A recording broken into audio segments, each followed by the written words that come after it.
여러분, 인류 역사상 가장 거룩하고 완벽해야 할 족보를 하나 꼽으라면 뭐가 떠오르시나요? 아마 많은 분들이 예수님의 족보를 생각하실 텐데요. 그런데 만약 그 족보 안에 우리가 상상조차 못했던 엄청난 스캔들과 충격적인 사연들이 숨겨져 있다면 어떨까요? 이번 시간에는 룻기에서 마태복음 1장으로 이어지는 이 족보의 미스터리를 한번 제대로 파헤쳐 보려고 합니다. 그저 지루한 옛날 이름들의 나열이 아니거든요. 이 안에는 우리의 상식을 완전히 깨부수는 놀라운 비밀이 숨어 있습니다. 자, 바로 들어가 보죠. 진짜 이상하지 않나요? 역사상 가장 거룩해야 할 메시아의 계보인데 정작 그 안을 들여다보면 살인자, 간음자, 심지어 당시 철저히 배척받던 이방인들이 떡하니 자리 잡고 있습니다. 이건 정말 충격적인 모순이거든요. 유대교의 그 엄격한 가부장제와 깐깐한 도덕성을 생각해 보세요. 그런데 이 족보에 특정 여성 5명의 이름이 등장한다는 건 당시 사회로서는 그야말로 상상도 할 수 없는 대형 사건이었습니다. 도대체 왜 가장 흠없어야 할 족보에 이렇게 흥집투성이인 사람들의 이름이 당당하게 새겨져 있는 걸까요? 오늘 우리가 함께 살펴볼 핵심 내용들입니다. 충격적인 족보의 실체부터 시작해서 자격 없는 자를 향한 은혜, 하나님의 맹렬한 열심, 왜 굳이 우리아의 아내라고 기록했는지, 그리고 마지막으로 이 모든 게 지금 우리에게 어떤 의미를 던져주는지까지 쭉 한번 따라가 보겠습니다. 먼저 첫 번째 주제입니다. 이 충격적인 족보가 어떻게 유대 전통을 산산조각 냈는지 한번 볼까요? 방금 말씀드린 그 5명의 여성들, 바로 다말, 라합, 룻, 밧세바, 그리고 마리아입니다. 여러분, 철저하게 남자들 이름만 적히는 게 당연했던 그 옛날 족보에 이 여인들이 등장했다? 이건 그냥 기존의 모든 룰을 완전히 깨부수는 거예요.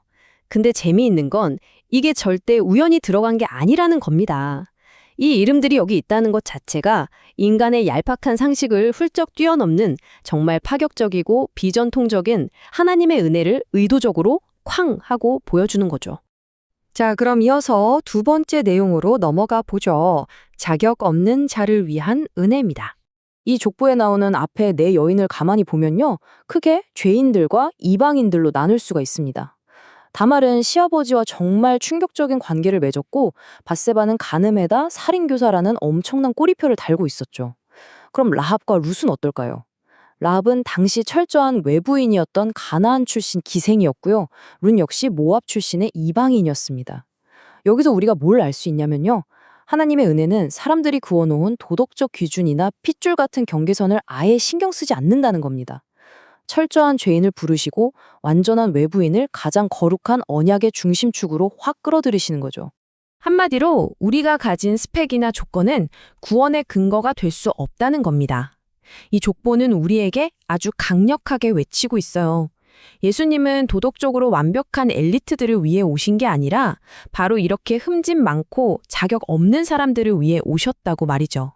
세 번째로 살펴볼 건 하나님의 맹렬한 열심입니다. 이게 어떻게 인간의 어설픈 실패들을 덮어버리는지 보시죠. 사실 이 메시아의 족보가 이어져 내려온 과정을 보면 진짜 아슬아슬합니다. 무슨 스릴러 영화 같아요. 처음엔 유다가 아들들을 잃고 엘리멜렉 가문도 남자들이 다 죽으면서 그야말로 족보가 끊길 뻔한 최악의 위기를 맞거든요. 그런데 바로 이때 다말이 정말 목숨을 건 절박한 결단을 내리고 룻이 시어머니를 끝까지 책임지는 그 유명한 헤세드, 즉 인애를 보여줍니다. 완전 파격적인 행동들이었죠. 그리고 결국 하나님은 이 진짜 혼란스럽고 답없는 상황들을 직접 빚으셔서 끊어질 뻔했던 다윗의 계보를 기어코 살려내십니다. 이거 정말 놀랍지 않나요? 우리 인간들은 툭하면 실수하고 일 망치고 스스로 위기를 자초하잖아요. 그런데 하나님은 그 모든 연약함과 어이없는 실수들까지도 전부 재료로 쓰셔서 당신의 거대한 계획을 완성해 가십니다. 인간은 계속 실패하는데 하나님의 그 맹렬한 열심이 결국 예수님이 오시는 길을 완벽하게 세팅해내고야 마는 거죠. 자, 이제 네 번째 포인트입니다. 개인적으로 정말 흥미로운 부분인데요. 왜 굳이 우리 아이의 아내라고 적었을까요? 마태복음을 쓴 마태는 밧세바의 이름을 그냥 쓸 수도 있었거든요. 다말, 룻, 라합 다 이름 썼잖아요. 그런데 아주 의도적으로 우리아의 아내라고 콕 집어서 기록합니다.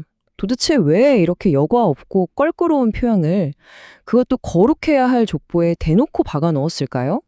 이유는 아주 분명합니다. 첫 번째는 그 위대하다는 다윗 왕도 결국 끔찍한 죄인이었음을 잊지 말라는 아주 뼈 때리는 경고장 같은 거고요. 두 번째는 다윗의 그 추악한 죄 때문에 너무 억울하게 죽어야만 했던 신실한 이방인 군인 우리아를 영원히 기억하겠다는 의도적인 기연비인 겁니다. 여러분, 성경은요, 자기네 영웅들의 치부를 절대 적당히 포장해주지 않아요. 쓸데없이 소독된 위행전을 쓰지 않는다는 겁니다. 정말 소름 돋을 정도로 정직하죠. 바로 이 포인트가 너무 중요합니다. 이 족보는 단순히 훌륭한 조상들을 자랑하는 위인전이 아니에요. 오히려 인간의 가장 밑바닥에 있는 추악한 죄성과 그걸 다 덮어버리는 하나님의 압도적인 자비하심이 정면으로 쾅 하고 부딪히는 현장입니다. 종교가 흔히 만들어내는 그 환상적인 영웅 숭배를 성경 스스로 깨버리고 있는 거죠. 이런 가식 없는 정직함이야말로 이 기록이 진짜라는 걸 완벽하게 증명해 줍니다. 이제 마지막 5번째. 가장 중요한 순서입니다. 그럼 이 모든 이야기가 오늘을 사는 우리에게 대체 어떤 의미가 있을까요? 족보의 대미를 장식하는 마지막 여인 마리아를 한번 볼까요? 앞에 나온 4명의 여인들이 아주 인간적인 한계와 굴곡 속에서 역사를 이어갔다면 마리아의 이야기는 그야말로 완벽한 반전입니다. 창세기에 나왔던 여자의 후손에 대한 예언 기억하시죠? 마리아는 남자의 씨가 아니라 오직 성령을 통해 초자연적으로 예수님을 잉태합니다. 인간이 가진 모든 한계와 실패의 고리를 딱 끊어내고 하나님이 직접 이 역사 한가운데로 뚫고 들어오시는 그 위대한 성취의 순간인 겁니다. 과거 청교도 신학자들은 이 충격적인 족보에서 우리를 위한 3가지 엄청난 위로를 발견해냈어요.